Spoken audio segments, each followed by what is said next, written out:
Buenos días a todas y todos. Bienvenidos a nuestro caravanserai de libros, imágenes y lecturas. El día de hoy tenemos un evento muy especial. Este evento se titula Desde el Jardín de Freud, una revista en medio de publicaciones científicas y periódicas.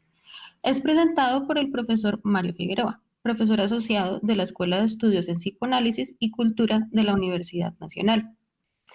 También el día de hoy los quiero invitar a consultar la revista Desde el Jardín de Freud, una revista de psicoanálisis que en su publicación anual de la Escuela de Estudios de Psicoanálisis y Cultura de la Universidad Nacional de Colombia tiene como objetivo la publicación de artículos inéditos, debidamente arbitrados, en los cuales los autores proponen los resultados de sus investigaciones académicas, de su ejercicio clínico y de su reflexión.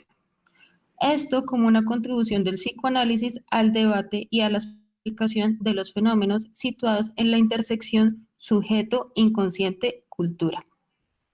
Los dejo con el profesor Mario Figueroa, nuestro invitado especial. Muchas gracias, Catalina. Muchas gracias al Centro Editorial de la Universidad Nacional y a los otros espacios, centros editoriales de otras universidades que están enlazados para esta serie de presentaciones, estas discusiones sobre libros, imágenes, lecturas. Pues creo que todos en ya llevamos una semana más o menos con esta serie de charlas, tópicos, pero obviamente todos relacionados con esto que tiene que ver con la publicación y con la escritura. Y de manera que ya muchos se habrán referido a esta relación, este término caravanserai, del que seguramente viene la palabra caravana. Esos recorridos enormes, larguísimos por el desierto, en los que al final se llegaba a un espacio de descanso, de solaz, que también era al mismo tiempo espacio de encuentro, de intercambio, de relaciones, de vitalidad, luego de esas jornadas extenuantes en el desierto. Y en esos espacios, digamos que seguramente habría jardines, espacio para el verde, para el agua, para las plantas, muy preciados justamente. Y entonces ahí llegaríamos al jardín de Freud. El jardín de Freud, para los que no están muy familiarizados con la Universidad Nacional, es un jardín que hay en la universidad, un prado localizado entre el edificio de aulas de ciencias humanas y el edificio de sociología. Y el origen de ese nombre es un poco incierto, se pierde en el tiempo, hemos tratado de rastrearlo, y hay distintas versiones sobre su origen, pero como quiera que sea, es un jardín donde los jóvenes y las jóvenes se detienen tras sus largas caravanas de las clases, tras el desierto, digámoslo así, de las lecturas, de los libros, del estudio, para pastar un rato, para descansar, para estar en contacto con la hierba, digámoslo así también, intercambiar, reír, besarse, abrazarse, etc. Entonces, ese es el jardín de Freud y es desde ahí que se produce esta revista. Y, y en ese sentido he querido leerles hoy un sueño que su contenido es explícito, su contenido manifiesto. El que recuerda a su soñante es muy corto. Dice así: tengo escrita una monografía sobre una variedad indeterminada de planta. El libro yace frente a mí y estoy hojeando una lámina en colores doblada. Acompaña al ejemplar un espécimen desecado de la planta. Ese es el sueño, es un sueño, el soñante era Freud. Y ese breve sueño, encierra un universo, un inmenso universo. Digamos que ese sueño es como el oasis que condensa todo un recorrido por un inmenso desierto, que digamos lo que es el desierto de las palabras. Y es conocido en la literatura psicoanalítica, es conocido por todos los psicoanalistas este sueño, porque es uno de los dos grandes sueños que sirven de apoyo, de pilares a toda la interpretación de los sueños. Este texto, publicado por Freud en 1900, es, digamos así, la puerta de entrada al psicoanálisis. Allí ya están en juego los elementos fundamentales de todo lo que va a ser el edificio del psicoanálisis posteriormente, de todo lo que va a ser el descubrimiento de lo inconsciente por parte de Freud, de todo lo que va a ser su método clínico y de todo lo que va a ser la investigación psicoanalítica sobre el campo de, digámoslo así, las dificultades, el sufrimiento psíquico.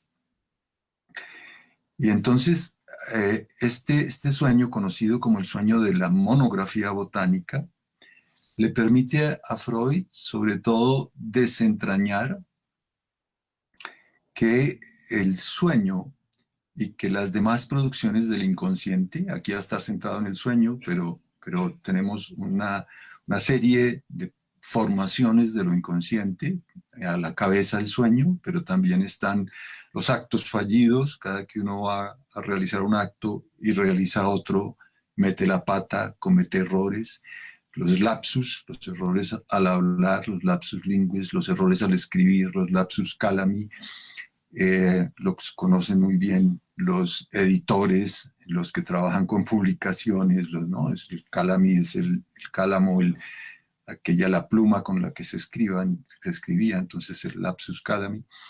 Y los chistes también son formaciones de lo inconsciente, etc. Pero lo que encuentra aquí Freud en este sueño de la monografía botánica, lo que se le revela con el sueño de la monografía botánica,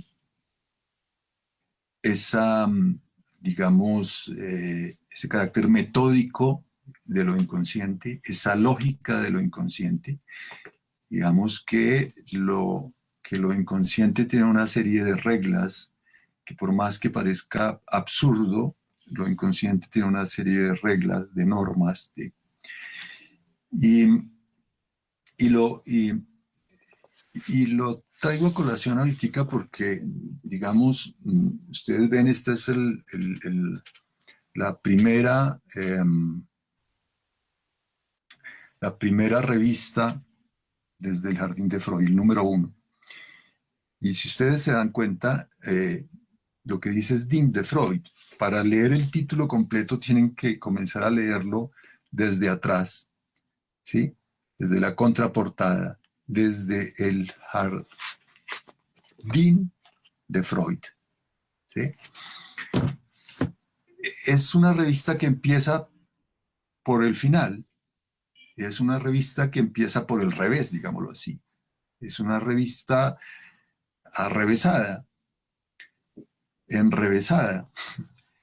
Y lo que Freud descubre es que los sueños que parecen tan enrevesados y todas estas manifestaciones de lo inconsciente, incluidos por supuesto los síntomas, con todo su sufrimiento y con toda su molestia para el sujeto y a veces para la sociedad, tienen método, que hay método en su locura, como decía Shakespeare de Hamlet, ¿sí?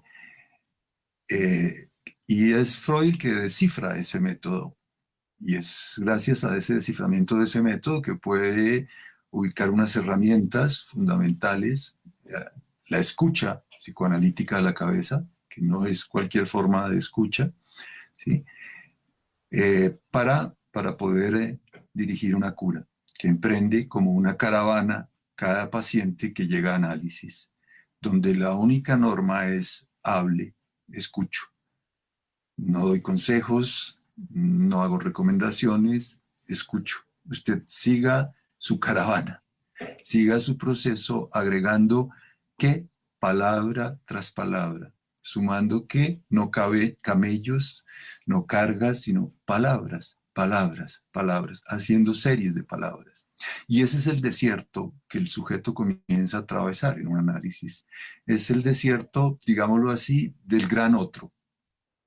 Es un desierto, es decir, del lugar de las palabras. Está lleno de qué, como arenas en el desierto, de palabras, de significantes. Y en ese armar, en ese proceso de sesión tras sesión, palabra tras palabra, diciendo la que se le va ocurriendo, la que va apareciendo, la que va surgiendo, la que va saltando, sin esquivarlas. El reto es no esquivarlas, es asumirlas y hablarlas. Esa es la regla fundamental del psicoanálisis que Freud llamó de la asociación libre. Y allí, entre palabra y palabra, con cada distorsión de una y otra que va apareciendo, o con cada forma particular en que el paciente las va encadenando, va apareciendo entreverado lo inconsciente de, digámoslo así, donde también está eso pulsional, eso que pulsiona, ese goce que habita a ese sujeto, a ese sufrimiento, ¿sí? Entonces Freud en este sueño, ¿qué es lo que tiene? Tengo escrita una monografía sobre una variedad indeterminada de planta. El libro yace frente a mí y estoy hojeando una lámina en colores doblada. Acompaña al ejemplar un espécimen de secado de la planta. Él va luego, se da cuenta que hay unos recuerdos de la víspera, en la víspera de este sueño, en el día, él había estado frente a una vitrina en donde efectivamente había una monografía botánica.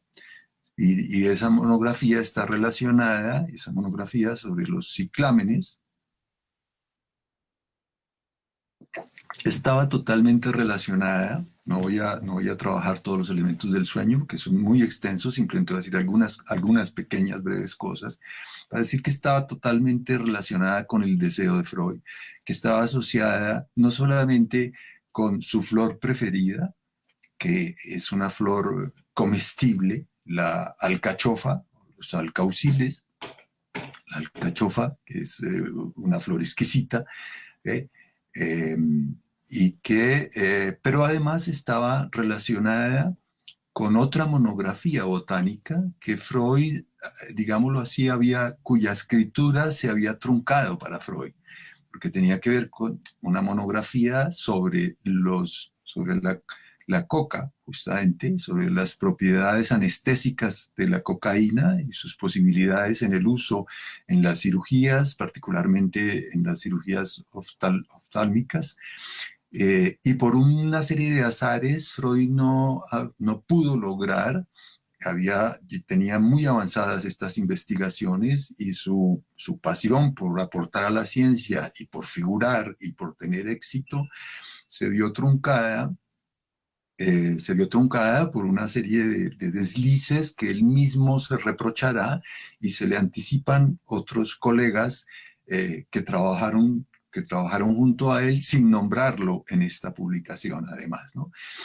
El día anterior, además, también vienen las asociaciones sobre este material tan breve de este sueño, produce todas estas asociaciones, es decir, en ese palabra tras palabra, arena tras arena, lo que va apareciendo en esa asociación libre que Freud va haciendo sobre este sueño es esto que les estoy contando, y son series asociativas.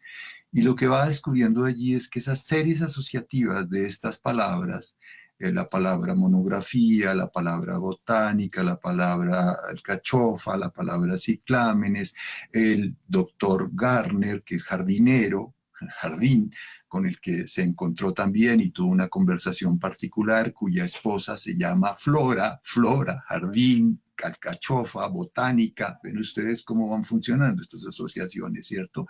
Cocaína, otra planta, otra monografía que él no puede publicar, etcétera, etcétera. Todo esto va creciendo como las arenas en el desierto. Y entonces, él, en la página siguiente de este sueño de la monografía botánica, trae un verso que es el siguiente, un fragmento de un poema extraído de Goethe, del Fausto, nada más y nada menos, que dice: un golpe de pie 1000 hilos mueve, mientras vienen y van las lanzaderas, y 1000 hilos discurren invisibles, y a un solo golpe se entrelazan miles. ¿Okay? Es eso, es la trama y la urdimbre que a un solo golpe ¡prum!, se entrelazan. ¿Sí? Y lo que él descubre aquí es la condensación y el desplazamiento como las dos leyes fundamentales de trenzar qué, de anudar qué, como la trama y la urdimbre de, digámoslo así, el eje de la diacronía, paso por paso, camello tras camello, caravana tras caravana, palabra tras palabra, ¿cierto? La sincronía, sintagma, ¿cierto? Y el solo golpe, a un solo golpe de pie, del pedal, que ese telar crea un nuevo tejido, ¿sí? Que es la sincronía, el eje de lo paradigmático, por ejemplo. Y entonces vamos a ver cómo luego otros autores van a asociar esta condensación y este desplazamiento que Freud descubre como dos de las fundamentales leyes del funcionamiento, de la lógica del inconsciente, del método en medio de esa locura aparente que es lo inconsciente, que van a estar asociadas con la metáfora y la metonimia, por ejemplo. Esto es más complejo, pero dejémoslo ahí. Entonces estoy planteando esto porque estamos digamos, esta revista desde el jardín de Freud, ese es el jardín que cultiva. ¿Eh? Ese es el jardín al que nos dedicamos. ¿Sí? Es ese retoño de las palabras, pero de las palabras unidas a las palabras que representan al sujeto. No las palabras vacías, sueltas, huecas, no el mero enunciado, sino esas palabras que denuncian una enunciación. Esas palabras que representan al sujeto del acto de la enunciación. Entonces, la apuesta de la revista desde el jardín de Freud es la de arrastrar con las palabras la enunciación del sujeto, la enunciación de los sujetos, la enunciación incluso de una sociedad, de una colectividad, de los sujetos que hacen lazo en ella. ¿Sí? Y ese es el reto fundamental de esta revista. Cuando escogimos ese nombre, desde el jardín de Freud,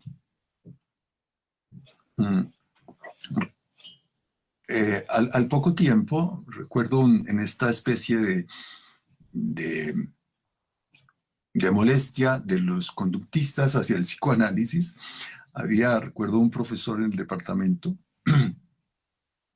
de psicología que se reía contándole a sus alumnos que había un libro que se llamaba Desde el Jardín, y que es la historia de un loco, alguien que dice incoherencias y que sin embargo es tomado por alguien muy importante en la sociedad. Y que toda la sociedad comienza a girar en torno a él, comienzan a invitarlo a los programas de televisión, comienzan a entrevistarlo periodistas, comienza a constituirse en una personalidad de su núcleo social, a descollar, y era un simple jardinero. Era un simple jardinero que diciendo lo que se le iba ocurriendo, ¿sí?, casi que asociando libremente, sin reparar mucho en lo que le estaban preguntando, de pronto era tomado por los demás, por una serie de azares, de cruces entre la urdimbre y la trama, ¿sí? Y era tomado como un genio. Y cada vez eso iba creciendo, un poco a la manera del cuento de García Márquez, de algo va a pasar en este pueblo. Aquí era como, qué genial que habla este señor. Y efectivamente la gente iba dotando de un sentido particular a esas palabras producidas un poco al azar, y sin mucha lógica por este jardinero. Y ese libro se llama Desde el Jardín. Y este profesor creía haber encontrado una crítica hacia la revista Desde el Jardín de Freud, señalando esto, sin saber que desde el principio, cuando se nos ocurrió este título para la revista, contábamos con esta historia del libro de Kosinski.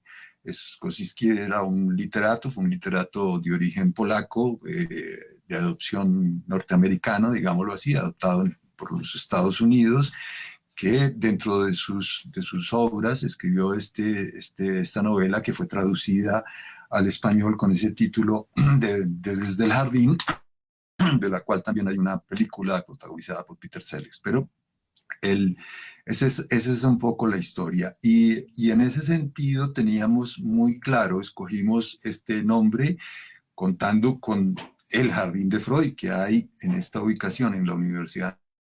También contando con esta idea de la locura, con esta idea de las palabras incoherentes, con esta idea de la incoherencia aparente de ciertas expresiones lenguajeras, detrás de la cual, sin embargo, hay método, y detrás de la cual, sin embargo, hay un goce y hay un sujeto que se expresan. Ahora bien, me lleva a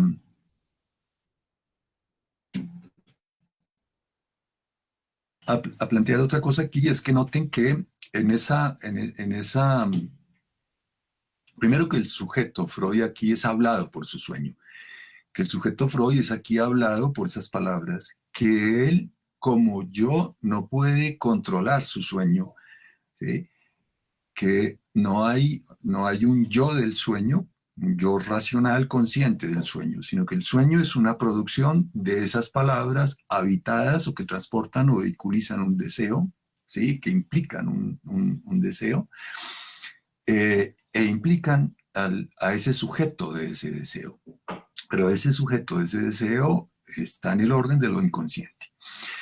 Y entonces, quiero subrayar que entonces esas palabras preexisten incluso a la articulación oral que Freud puede hacer de ese mismo sueño, es decir, al habla.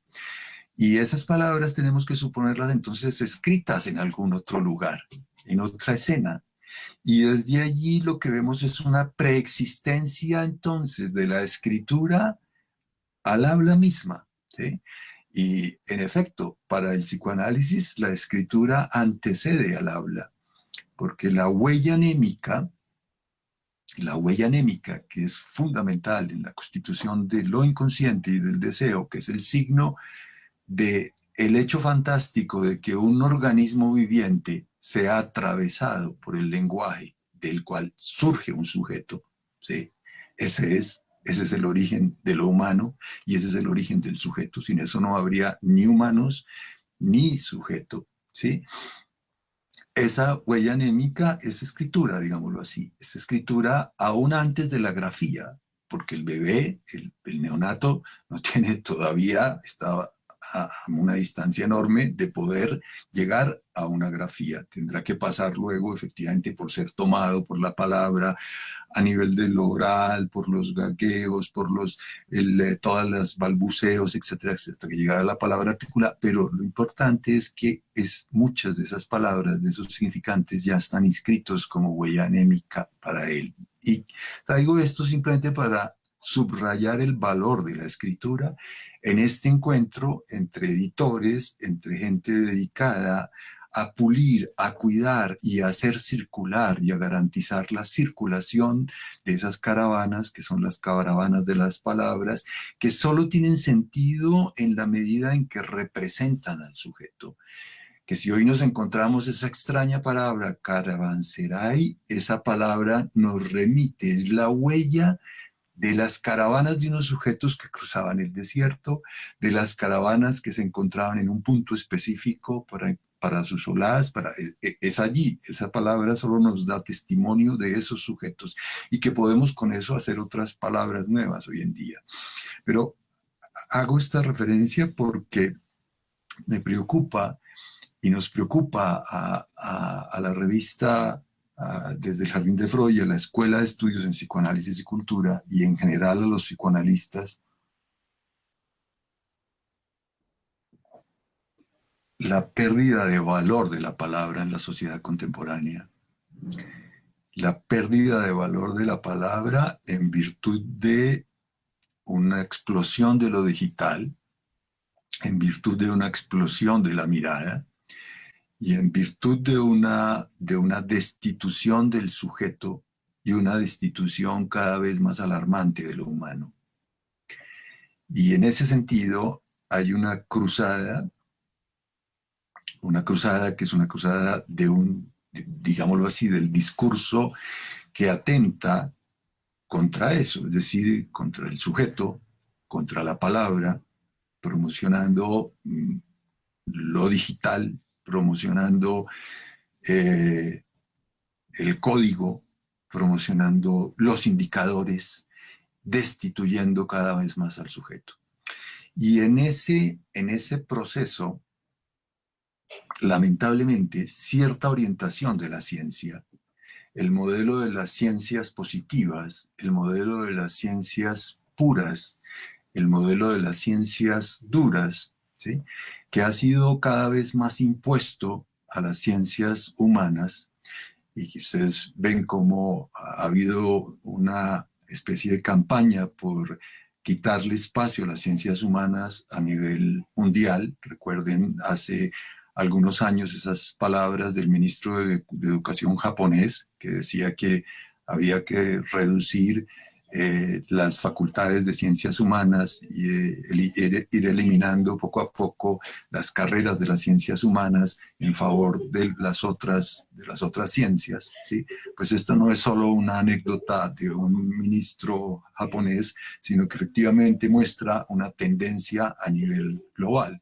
Si ustedes miran cómo se reparten en conciencias los presupuestos entre las ciencias y las ciencias humanas, verán que es clarísimo. Y si bien cómo se reparten incluso en la Universidad Nacional, verán que eso es clarísimo, ¿no? Si miran los grupos ubicados a nivel, bueno, todo esto.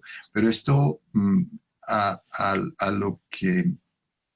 lo que voy es que si ustedes, se los voy a poner de una manera muy concreta en nuestro espacio, es decir, con esto la ciencia lo que hace es poner en práctica, poner en acto, digámoslo así, un hecho que está en su fundación, digamos, y es en la de la ciencia, ¿sí? A partir de Descartes y de toda la producción, de la creación de la ciencia con C mayúscula, que desde allí se organiza, esa consigna de eliminar al sujeto, de excluir al sujeto, forcluir, podríamos decir de manera más precisa, desde el psicoanálisis, al sujeto, ¿sí? El sujeto no debe participar del experimento, el investigador debe garantizar que él como sujeto quede totalmente excluido del experimento que hace para no alterar, para no modificar, para no viciar el experimento, el proyecto de investigación. Entonces debe controlar todas las variables, pero fundamentalmente todas esas variables se controlan para mantenerlo fuera del experimento como sujeto. Y en ese sentido, la posición del psicoanálisis es totalmente contraria, porque el objeto del psicoanálisis es el sujeto de lo inconsciente, el sujeto del deseo, en ese sentido, el núcleo de lo humano, ¿sí? Entonces, no podemos objetivar y reducir a un mero objeto sin contar con el sujeto que allí se agencia en esa relación con ese objeto. Y entonces, ese punto fundamental, que es la consigna de las ciencias, podemos entender que dentro de las ciencias humanas hay una disputa en torno a esto. Es decir, que no todas las ciencias humanas están dispuestas a encasillarse dentro de este criterio de las ciencias positivas, ¿sí? Pero sin embargo, buena parte de las ciencias humanas han sufrido esta andanada, ¿sí? Han sufrido ese ataque y me parece que lo van perdiendo esa pelea. Y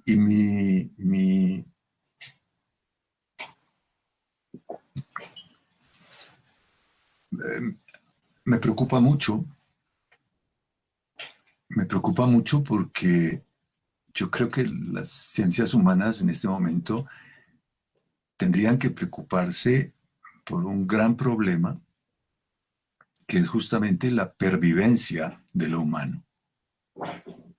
Y creo que la pervivencia de lo humano necesita unas ciencias humanas que por fin se deslinden de las ciencias positivas, que por fin rescaten lo humano, que dejen de tratar de alcanzar una mayoría de edad supuesta, que dejen de tratar de alcanzar una ciudadanía científica plegándose al método científico de las ciencias puras.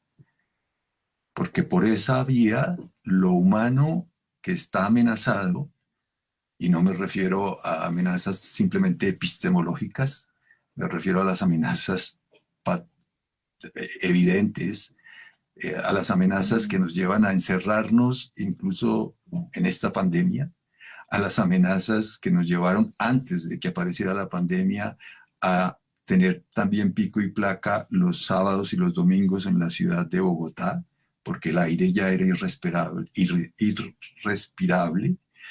Me refiero a esas amenazas del calentamiento global, me refiero a las amenazas del deshielo de los polos, esas amenazas ya no son amenazas, ya se están cumpliendo. Queremos refugiarnos pensando que la ciencia nos salvará o que alguna deidad de alguno de los monoteísmos o de alguna otra nos va a salvar. No, si no hacemos nada, ya no nos vamos a salvar. Y esto tiene que, es decir, la caravana se suspenderá. No la Tierra seguirá, ha sufrido glaciaciones, ha sufrido, ¿sí? Es lo humano, por lo menos la especie como la conocemos actualmente no irá más.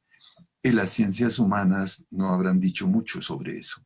Mientras esa alianza entre la técnica y la ciencia sigue, y el mercado, ¿sí? Entre la técnica y el mercado, perdón, entre la ciencia, esa tecnociencia manejada al servicio del mercado, sigue su andanada, ¿sí?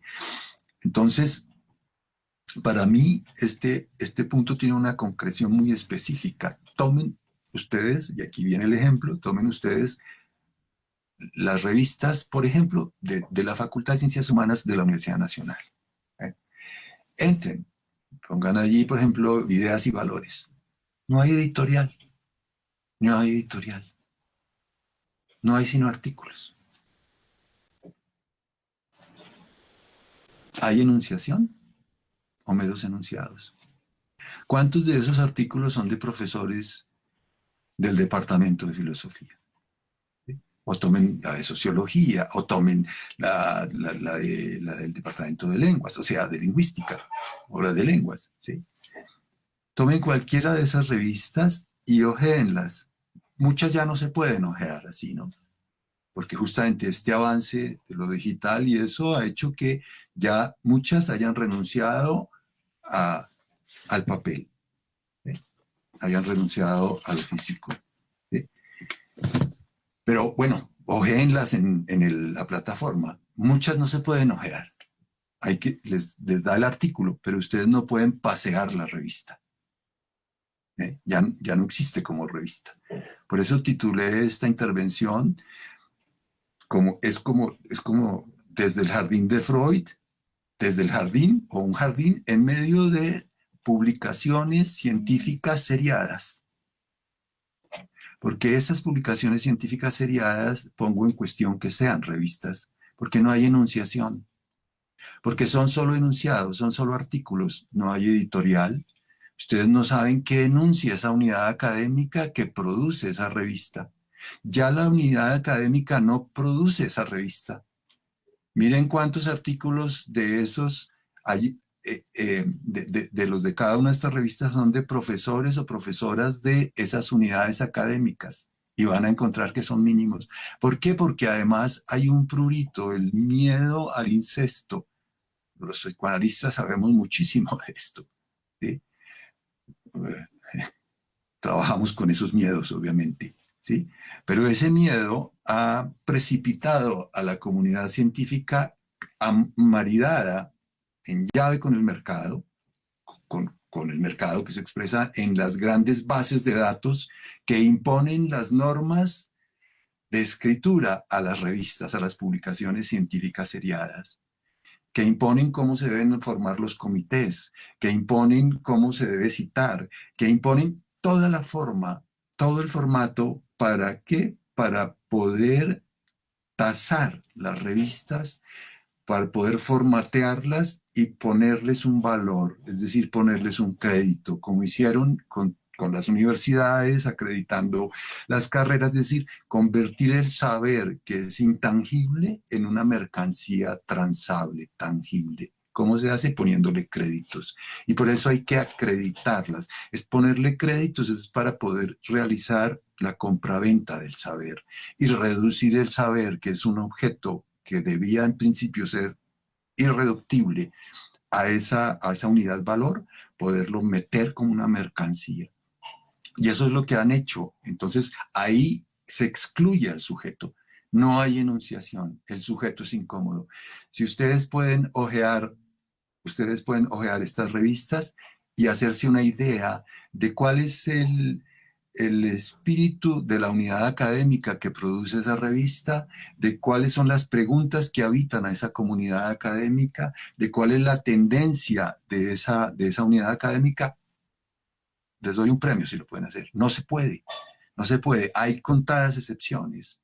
Hay contadas excepciones, porque algunas de ellas mantienen a veces números monográficos. Entonces uno dice, les interesa este tema.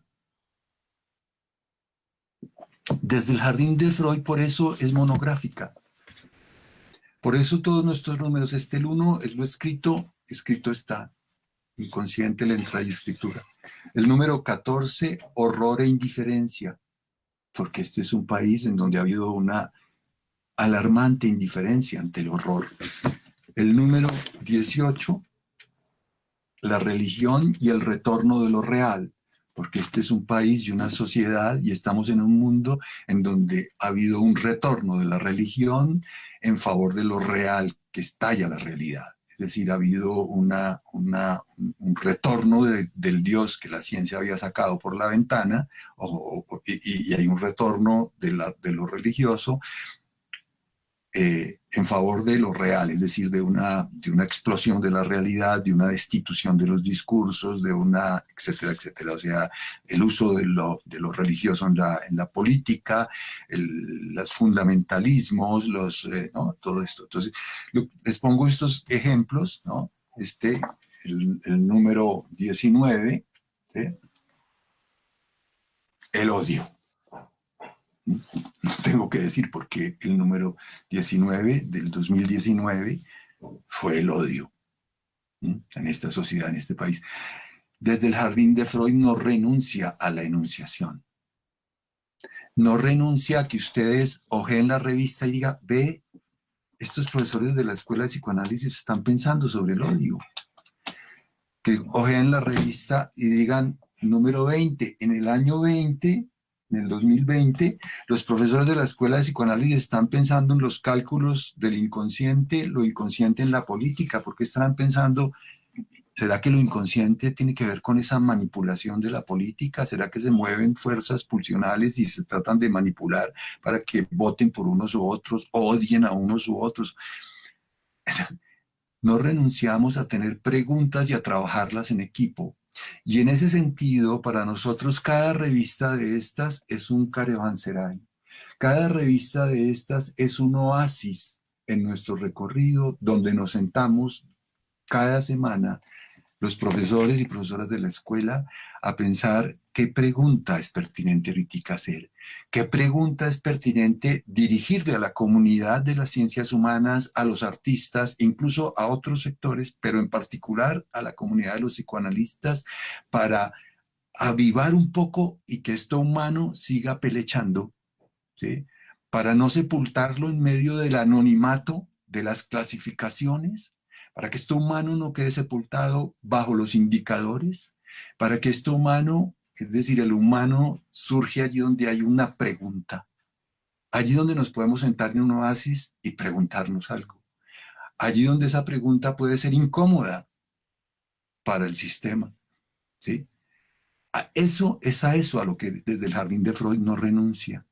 ¿Sí? Por eso desde el Jardín de Freud siempre tendrá un editorial, por eso desde el Jardín de Freud siempre tiene un número temático, por eso somos anuario, porque nos lleva todo un año sentarnos a preguntarnos y a preparar el tema y a realizar todo un debate entre nosotros y es con frecuencia hacemos jornadas también, jornadas en las que invitamos a otros investigadores de las ciencias sociales, a los artistas, a los poetas, a los escritores, a reflexionar sobre ese tema. Entonces, todo el año trabajamos sobre eso para el año siguiente sacar el número que aparecerá como respondiendo a la pregunta con la que tratamos de animar ese movimiento, ¿sí? Entonces, todo este sistema de clasificaciones, todo este sistema de indización o de indexación de las revistas, toda esta mafia es una mafia. Sobre eso no cabe la menor duda. Es una mafia. Se están nutriendo además de las producciones de la mayoría de universidades públicas del mundo. Y estas bases de manejos de datos que les cobran a las grandes universidades millonarias sumas por estar allí, manejando el conocimiento que se produce en mayor parte en las universidades públicas del mundo entero. Ellas se lucran de eso y determinan qué puede circular y qué no. Y Colciencias allí tiene un papel en nuestro país desastroso, ha cumplido, ¿sí? Cuando ha plegado como criterios fundamentales de indización, ¿sí? El pertenecer a unas bases que, como lo ha demostrado la asociación o la sociedad de filósofos en una carta muy interesante que publicó ya, un resumen de la cual publicó El Espectador, como también lo hicieron una serie de red de revistas de literatura y de ciencias humanas que firmamos un manifiesto que está publicado en uno de los números Desde el Jardín de Freud, pero en otras revistas de esta red, que fueron más de 100, casi 200 revistas de América Latina, denunciando un poco todo este atafago, todo este intento de destruir a las ciencias humanas, que en últimas, detrás de lo cual se esconde destruir lo humano. O sea, sobre eso no se necesita, es el movimiento del discurso, no es que detrás de esto haya uno, dos o tres personajes nefastos, diabólicos, haciendo una gran conspiración, no. Es el efecto del discurso, es el efecto del discurso de la ciencia unido al mercado. No hay nadie detrás de esta conspiración, pero tiene que haber alguien, algunos para detenerla, es decir, tenemos que asumir la palabra, tenemos que dejar de pretender esa pretensión de las ciencias puras que pretenden que la ciencia sea solo fórmula, solo enunciados. Esa fue la apuesta del positivismo lógico, ¿sí? Y es decir, llegar a desprenderse del lenguaje como representante de un sujeto para llegar a la mera fórmula vacía. Por eso fórmula, ¿sí? No frase. Por eso cifra, no frase. Por eso prefieren allí las cifras, por eso prefieren los indicadores, por eso los economistas también han llegado a este debacle, a esta debacle que ha producido este gran paro nacional, ¿sí? Entonces, es un llamado a rescatar lo humano, es un llamado a sacudirnos de este yugo, de esta grilla, de este positivismo que les hace un favor ¿no? Este positivismo lógico que retorna con todos estos sistemas de evaluación, con este pánico a la endogamia. Entonces no podemos escribir los profesores y profesoras de una unidad académica en nuestra revista porque eso es endogamia, porque eso es, ¿no? Porque nos estamos evaluando los mismos con los mismos y no sé qué más. Con eso han frenado totalmente la posibilidad de el valor que tenían las revistas, que era mostrar la producción de una unidad académica, jalonar el trabajo con las letras, con la caravana, con cada... el camello también en el sentido nuestro, es decir, mostrar el camello, el trabajo de esa unidad académica. Ahora ustedes no lo pueden hacer porque no debe haber en ese formato de la ciencia unidad académica. ¿Me entienden? No debe haber grupo, no debe haber equipo. El grupo, el equipo lo determina el mercado, lo hace el mercado, como con cada proyecto de investigación. Entonces desactivan la posibilidad de la discusión académica, se desactiva totalmente.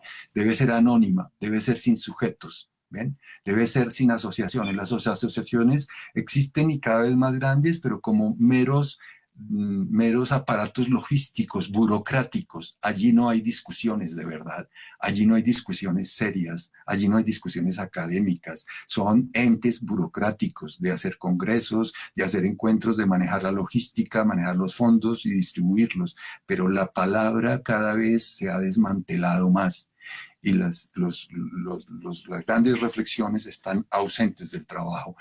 El origen de la ciencia, que era un sujeto dividido, un sujeto que se hace una pregunta y puede cuestionar el saber hasta ahora acumulado, ese es el núcleo de la ciencia, ha sido desactivado. Muéstrenme un investigador que hoy en día se haga él una pregunta y que su investigación surja de una pregunta suya. No lo hay. La pregunta que está respondiendo es la del mercado, la que le impone el mercado, que le impone el último producto, el más valioso, ahí es donde debe apuntar su investigación. Si no, no obtiene financiación para su investigación y por eso está plegado a él haciendo su maestría, está plegado al que está haciendo el doctorado y el que está haciendo el doctorado está plegado al que está haciendo el postdoctorado y el que está haciendo el postdoctorado está plegado al laboratorio científico que lo ha acogido y entonces todos han hipotecado su posibilidad de pregunta, que es donde existe el sujeto, a el mercado que impone con sus indicadores, con sus sistemas de indización, de acreditación, ese es desde el lado muy práctico de nuestro quehacer, esa es como se materializa este atentado y esta amenaza contra lo humano, que va hasta el calentamiento global, que va hasta las otras cosas, están absolutamente conectados. No es una entelequia aquí que me habita, ¿cierto? Es evidente que eso es así. Entonces, si queremos preservar el caravanserai, si queremos preservar el jardín, si queremos presentar el sitio de encuentro para hablar, para intercambiar, para rescatar lo humano, para que pueda haber proteger el jardín de ese calentamiento imposible del desierto, hay que comenzar la tarea ya, es impostergable. Las comunicaciones periódicas científicas en el campo de lo humano deben sacudirse, deben unirse, deben intercambiar, no pueden seguir calladas. Hubo un intento hace varios años acá, ¿sí? Se reunieron algunas, liderado por gente de ciencias humanas de los Andes, de la Javeriana, y vinieron a buscar la compañía de las ciencias humanas de la Universidad Nacional. Y llegaron a hablar con la vicerrectora de investigación, que en ese momento era la profesora Dolly, que ahora es rectora. Y hasta allí llegó la iniciativa. Era una iniciativa para unir esfuerzos y enfrentar de alguna manera a conciencias que no ha querido escuchar a las ciencias humanas, que las ha tenido, que las barre, que las arrincona, que impone esa grilla, en últimas es la grilla del mercado, no es otra, no es otra. No nos llamemos detrás de toda esta idea de la excelencia, de la producción, de la seriedad, de los indicadores, hay una mafia. Varias. Entonces, mi invitación es a eso. Retomemos las revistas, retomemos la enunciación, ¿sí? Retomemos nuestra preocupación por lo humano. Les agradezco mucho la charla.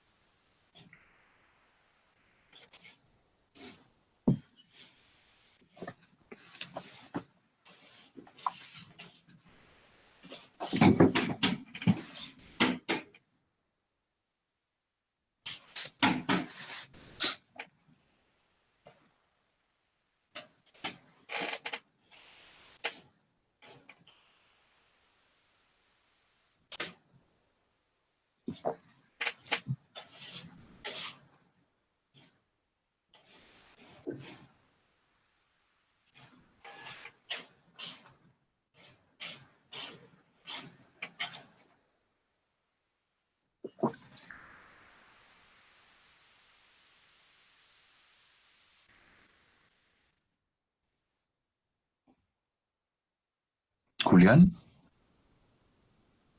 no, creo que ya podemos cortar.